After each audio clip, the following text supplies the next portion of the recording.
Basic سوال ہے جو فارمرز بھی پوچھتے ہیں کہ آپ ایمبریو ٹرانسفر کیوں کر رہے ہیں اور جانور امپورٹ کیوں نہیں کر رہے ہیں. ایمبریو ٹرانسفر کا کیا فائدہ ہوتا ہے اور جانور امپورٹ کرنے کا کیا فائدہ ہوتا ہے اور دونوں میں اچھی ٹیکنیکس کیا ہے. لاجسٹکس جو اس کی ارینجمنٹس ہیں وہ بہت زیادہ ہے اور بہت زیادہ کمپلیکیٹڈ بھی ہے پروسیس، پھر وہ رسکی بھی بہت زیادہ ہے، پھر وہ انوائرمنٹ میں ایڈجسٹ ہونا ہو. السلام علیکم، میرا نام ڈاکٹر غلام نبی، ہم ایکو بریڈ جینیٹک کمپنی سے بات کر رہے ہیں اور جو آپ ہمارا چینل دیکھ رہے ہیں ایکو بریڈ جینیٹکس پاکستان کے نام سے. آج میرے ساتھ ہمارے ایکو بریڈ جینیٹکس کے CEO فہیم صاحب موجود ہیں. تو اس میں ہم آج آپ سے جو بات کریں گے کیونکہ ہمارا یہ پروجیکٹ سارا ایمبریو ٹرانسفر پہ ہے، گوٹس پہ. تو آج جو ہمارا ایک بیسک سوال ہے جو فارمرز بھی پوچھتے ہیں کہ آپ ایمبریو ٹرانسفر کیوں کر رہے ہیں اور جانور امپورٹ کیوں نہیں کر رہے ہیں. تو فہیم صاحب کا پچھلے تقریباً 6-7 سال سے اس پروجیکٹ پہ سارا ورکنگ ہے. تو انہوں نے ساؤتھ افریقہ میں بھی لوگوں کو فارمز وزٹ کیے ہیں، مختلف بریڈ دیکھی ہیں اور بھی مختلف ملکوں میں اس پہ کام کیا ہے. تو آج ہم ان سے یہ ڈسکس کریں گے ہم نے ایمبریو سے ہی پروجنی کیوں لیا ہے، جانور امپورٹ کیوں نہیں کیے، اور ایمبریو ٹرانسفر کا کیا فائدہ ہوتا ہے اور جانور امپورٹ کرنے کا کیا فائدہ ہوتا ہے اور دونوں میں اچھی ٹیکنیکس کیا ہے. تو فہیم صاحب سب سے پہلے یہ بتائیے کہ ایمبریو ٹرانسفر یا ایمبریو سے بچے لینے کا آپ کو کیوں خیال آیا، جانور امپورٹ کیوں نہیں کیا آپ نے؟ جی ڈاکٹر صاحب، تھینک یو ویری مچ. بہت ہی امپورٹنٹ پوائنٹ کی طرف آپ نے جو اشارہ کیا ہے اور اس کا سمجھنا لوگوں کے لیے بھی بہت ضروری ہے اور ہمارے ایکسپرٹس کے لیے بھی سمجھنا بہت ضروری ہے کہ جانور کیوں نہیں منگواتے آپ پہلے اور پھر یہاں پر جانوروں سے آپ فردر ایمبریو کر لیں یا باقی چیزیں کر لیں، نسل بڑھا. دیکھیں، سب سے پہلی بات تو یہ ہے کہ جانور لانا ایک تو بہت زیادہ ایکسپینسو ہے، بہت زیادہ ایکسپینسو ہے. دوسرا یہ ہے کہ اس کی لاجسٹک ارینجمنٹس جو ہیں وہ بہت زیادہ ہے اور بہت زیادہ کمپلیکیٹڈ بھی ہے پروسیس، اور آپ کا بڑا ٹائم لگ جاتا ہے، سالوں سال لگ جاتا ہے اس کی ڈاکومنٹیشن میں. پھر اس کی ریکوائرمنٹ ہے کوارنٹین کی ریکوائرمنٹ، یہاں بھی وہاں بھی رستے میں، پھر وہ رسکی بھی بہت زیادہ ہے، پھر وہ انوائرمنٹ میں ایڈجسٹ ہونا ہو، یہ ایک اور پرابلم ہے. اور سب سے بڑی بات یہ ہے کہ جو اسٹڈ گوٹس ہیں جو کہ آپ کی بریڈنگ کے لیے استعمال ہوتے ہیں وہ بہت زیادہ ایکسپینسو ہیں، وہ ہم افورڈ نہیں کر سکتے. تو لوگ جو لائیو اینیمل منگواتے ہیں بیسیکلی وہ کمرشل گریڈ کے اینیملز ہوتے ہیں، وہ اس گریڈ کے نہیں ہیں جس سے آپ پوری نسل ایک ملک میں پھیلا دیں. ٹھیک ہے، اس میں جو فہیم صاحب نے چیزیں بتائیں اس میں ایک پوائنٹ تو یہ ہے کہ جو ایمبریو لے کے آنا وہ آسان ہے لیکن ٹیکنیکل ہے، تھوڑا سا پیچیدہ کام ہے، لیکن جانور امپورٹ کرنے سے اچھا ہے.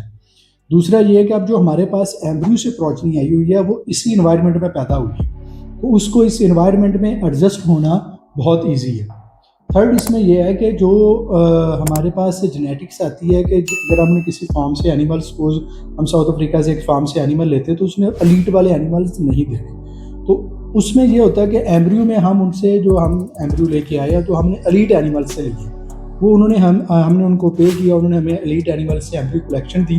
اب ان کا جانور انہی کے پاس ہے اور ہمارے پاس بھی ان کی ایک ایلیٹ جینیٹکس کی پروجنی آ گئی.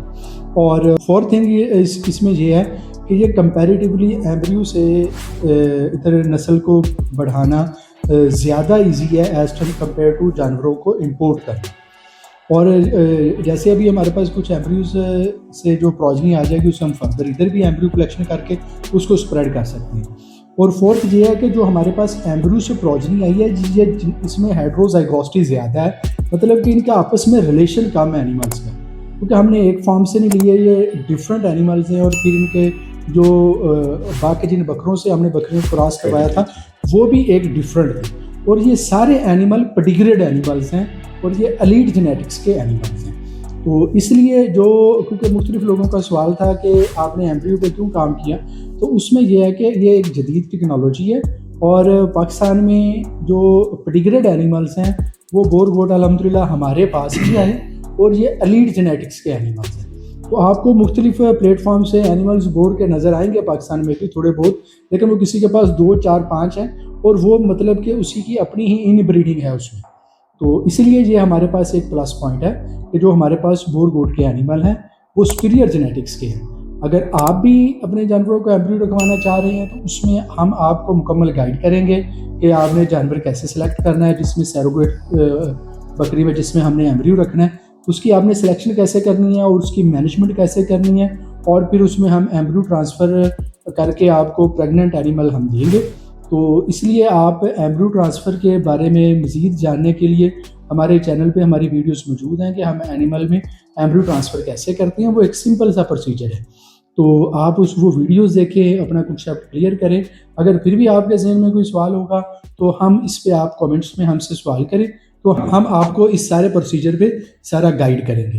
تو اینڈ پہ ہمارے کانٹیکٹس نمبر شیئر کیے ہوئے ہیں, تو آپ ہم سے رابطہ کریں اور اپنے جانوروں میں ایمبریو رکھوائیں اور ایلیٹ بور گوٹ کے بچے اپنے فارم پہ ہی آپ پیدا کریں, جو آپ کو مینیج کرنے بھی ایزی ہوگا.